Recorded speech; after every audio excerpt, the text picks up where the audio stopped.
What up, homies? Welcome back, Conspiracy University. All right, y'all. In light of the a video I dropped earlier this week talking about the mind control and whatnot, thought I'd go ahead and get into it a little bit more. So I'm gonna read this article here for y'all, and so maybe y'all can go in and look into this yourselves, because it gets deeper. The CIA's appalling human experiments with mind control. On April 10th, 1953, Alan Dulles, the newly appointed director of the CIA, delivered a speech to a gathering of Princeton alumni. Though the event was mundane, global tensions were running high.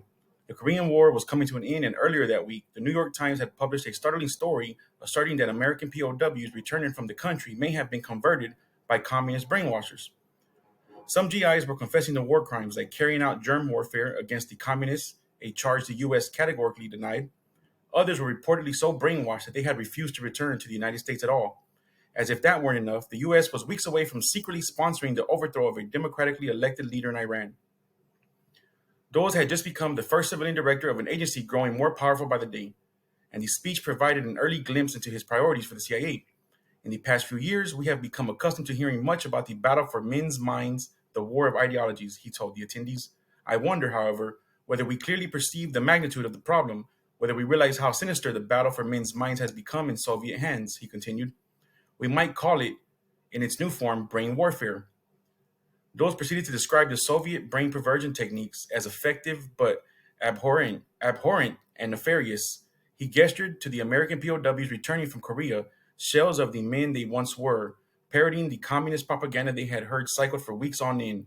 He expressed fears and uncertainty were they using chemical agents, hypnosis, something else entirely?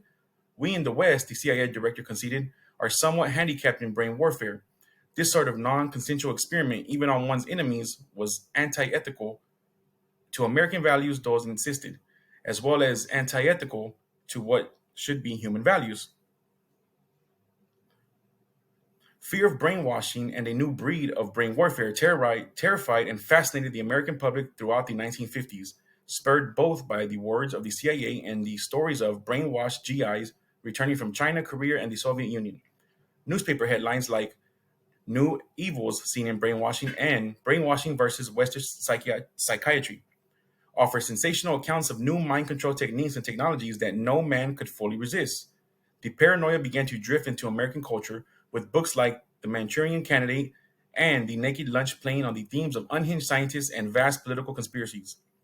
The idea of brainwashing also provided many Americans with a compelling, almost comforting explanation for communism's swift rise that Soviets used the tools of brainwashing not just on enemy combatants, but on their own people.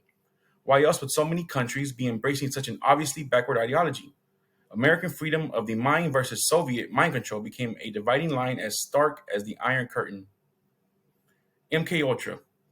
3 days after his speech decrying Soviet tactics, Dulles approved the beginning of MK Ultra, a top secret CIA program for covert use of biological and chemical materials. American values made for good rhetoric, but Dulles had far grander plans for the agency's Cold War agenda. MK Ultra's mind control experiments generally centered around behavior modification via electroshock therapy, hypnosis, polygraphs, radiation, and a variety of drugs, toxins, and chemicals. These experiments relied on a range of test subjects, some who freely volunteered, some who volunteered under coercion, and some who had absolutely no idea they were involved in a sweeping defense research program. From mentally impaired boys at a state school to American soldiers to sexual psychopaths at a state hospital. MK Ultra's programs often preyed on the most vulnerable members of society. The CIA considered prisoners especially good subjects as they were willing to give consent in exchange for extra recreation time or commuted sentences. Whitey Bulger, a former organized crime boss, wrote of his experience as an inmate test subject in MK Ultra. 8 convicts in a panic and paranoid state, Bulger said of the 1957 test at the Atlanta Penitentiary where he was serving time. Total loss of appetite, hallucinating. The room would change shape. Hours of paranoia and feeling violent. We experienced horrible periods of living nightmares and even blood coming out the walls. Guys turning to skeletons in front of me. I saw a camera change to the head of a dog. I felt like I was going insane. So if y'all remember here, there's a movie about this guy, Black Mass. It's a pretty good watch too, y'all. The movie's pretty good. I don't know how accurate it was, but it's a pretty good movie. Bulger claimed he had been injected with LSD, lysergic acid diethylamide, LSD, or acid had become one of the CIA's key interests for its brain warfare program, as the agency theorized it could be useful in interrogations. In the late 1940s, the CIA received reports that the Soviet Union had engaged in intensive efforts to produce LSD, and that the Soviets had attempted to purchase the world's supply of the chemical. One CIA officer described the agency as literally terrified of the Soviets' LSD program, largely because of the lack of knowledge about the drug in the United States.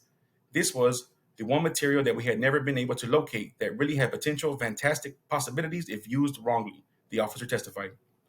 With the advent of MKUltra, the government's interest in LSD shifted from a defensive to an offensive orientation. Agency officials noted that LSD could be potentially useful in gaining control of bodies, whether they were willing or not. The CIA envisioned applications that ranged from removing people from Europe in the case of a Soviet attack to enabling assassinations of enemy leaders. On November 18th of 1953, a group of 10 scientists met at a cabin located deep in the forests of Maryland. After extended discussions, the participants agreed that to truly understand the value of the drug, an unwitting experiment would be desirable. The CIA remained keenly aware of how public would react to any discovery of MKUltra. Even if they believe these programs to be essential to national security, they must remain a tightly guarded secret. How would the CIA possibly explain dosing unassuming Americans with LSD?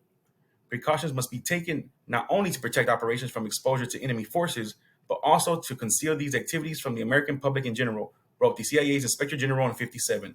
The knowledge that the agency is engaging in unethical and illicit activities would have serious repercussions in political and diplomatic circles and would be detrimental to the accomplishments of its mission. All right, y'all. So, Operation Midnight Climax, I actually got a video about that already in here. If y'all haven't seen it, y'all should go check it out. And Operation Paperclip would tie into this as well. It's a lot more of y'all. The rabbit hole goes deep. But I just thought I'd share this right here for anyone who hasn't seen this. And as always, y'all, I appreciate every single one of y'all who come over here and rock with me. Y'all keep your eyes open out there, homies. Stay safe.